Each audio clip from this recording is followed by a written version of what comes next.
Assalamu alaikum wa rahmatullahi ta'ala wa barakatuh. Alhamdulillah, yau wannan rana ce mai tarihi a gare mu,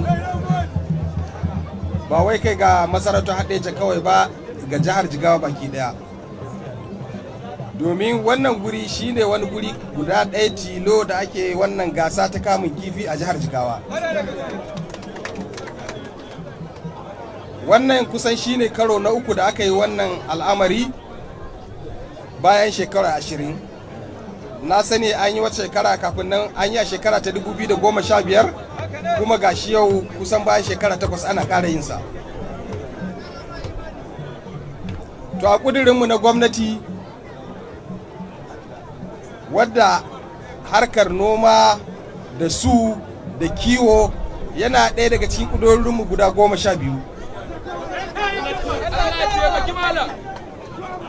Kuma mun san mahimmancin wannan harka ta su ba ƙaramin al'amari ba ne, musamman idan aka duba cewar kifi shine a nau'in abinci yafi kowanne sauki wajen abincin da suke gina jiki ga ɗan adam. Saboda haka idan muka bunƙasa harkar kamun kifi, lalle ko mun ba mutanenmu dama da za su samu wani abu wanda zai gina musu jikinsu, kuma mai sauki wanda yake ba za su iya samun sa cikin sauki in Allah yarda. Haka zalika ita wannan sana'a ta kamun kifi idan muka bunƙasa ta, za ta inganta tattalin arzikin mazauna wannan guri. Saboda haka kuma za ta tabbatar mana yanzu wannan abin da aka gudanar ga gasa an yi, samari ne da 'yan mata suka yi wannan gasar. So idan aka bunƙasa wannan abin aka yin sa, za ka ga cewar waɗannan samari ba za su fara tunanin su tafi wata ƙasa ba, saboda za su yi kamun kifinsu kuma za su sai da kifin nan. Kifin nan za mu iya fitar da shi ba ma kawai a jihar Jigawa ba, har waɗansu jihohi, har ma wata ƙasar da ba Najeriya ba. Saboda haka a ƙudurinmu na yin wannan harka, na ci gaba da bunƙasa wannan harka, cikin yardar Ubangiji za mu mai da ita a dinga yin ta kusan duk shekara in Allah ya yarda. Saboda haka ma'aikatar aikin gona za ta tabbatar cewar duk shekara an inganta wannan harka.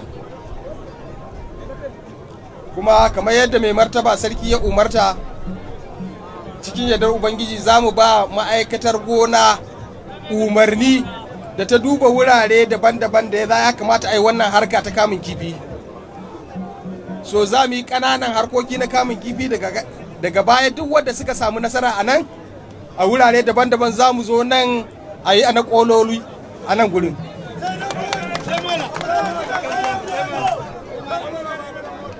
Saboda haka ina ba ku tabbacin cewar cikin yardar Ubangiji wannan gwamnati za ta bunƙasa harkar kamun kifi fiye da yadda ake zato in Allah ya yarda. Kamar yadda muka zuba irin kifi a wurare guda 3, kusan a kowane wuri mun sa irin kifi 90,000. Saboda haka za mu ci gaba da yin wannan ba ma kawai a wuri 3 ba yanzu, duk wuraren da ya kamata a zuba wannan irin kifi in Allah da za mu zuba shi. Domin idan an yi haka, to za mu taimaka al'ummarmu su samu abin yi, su samu sana'a. Haka zalika za mu yi ƙoƙari mu tabbatar da cewa wannan ruwa da kifin nan da muka zuba mutanenmu sun amfane shi. Maimakon waɗansu mutane su rika zuwa daga waɗansu jihohi suna amfanar wannan abu, za mu yi ƙoƙari mu ga cewar mutanenmu da suke nan, da suke jihar Jigawa, sun amfani wannan al'amari. Saboda haka mun ba ma'aikatar gona umarni cewar kudin haya da ake biya na 150 ake biya hukumar Haɗeja Jama'are, wanda shine wannan yake ba kowa ya zo daga ko'ina ya zo ya yi wannan su. In Allah da daga wannan shekarar ma'aikatar gona ta jihar Jigawa za ta ci gaba da biyan wannan kudi 150 domin mutanenmu su samu amfanin wannan al'amari.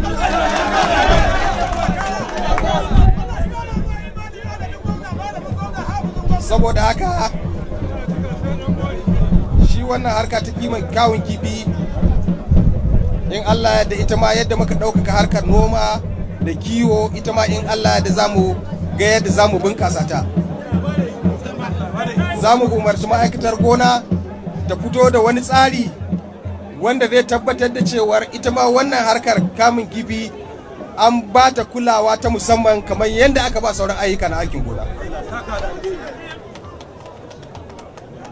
Saboda haka muna kira ga jama'a a ɗauki wannan al'amari na harkar kamun kifi sana'a ce mai zaman kanta. A matsayinmu na gwamnati za mu ba da dukkan gudunmuwar da ta dace domin inganta wannan harka. Saboda haka muna kira ga waɗanda suka shiga wannan gasa dukkansu ko ka samu nasara ko baka samu nasara ba ka samu nasara, domin ka taimaka wajen inganta al'adarmu, ka ba da gudunmawa wajen inganta wannan al'ada da kuma wannan sana'a ta kamun kifi.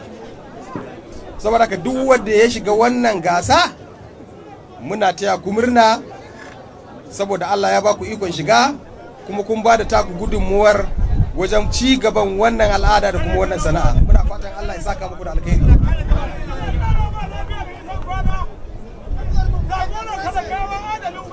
Kuma muna kira gare ku da ku tsaya a ba wannan harka muhimmanci don Allah don Allah. A matsayinmu na gwamnati za mu ba da dukkan gudunmuwar da ta dace domin a inganta wannan al'amari. Saboda haka a tsaya a kula domin a tabbatar da cewa wannan al'amari ya zama sana'a kuma sana'a mai amfani wadda take amfanar da jama'a. Daga ƙarshe ina miƙa godiya ta musamman ga ma'aikatar aikin gona ta jihar Jigawa da ta ɗauki nauyin gudanar da wannan harka, kuma muna fata za su gaba da ba da ƙoƙari wajen haɓaka wannan harka domin ita ma ta zama abin alfahari a gare mu. Muna godiya da dukkan mutumin da ya ba da gudunmuwa, musamman sarakunan gargajiya, masu angwanni da bulamai da suka taimaka wajen wannan harka ta faru.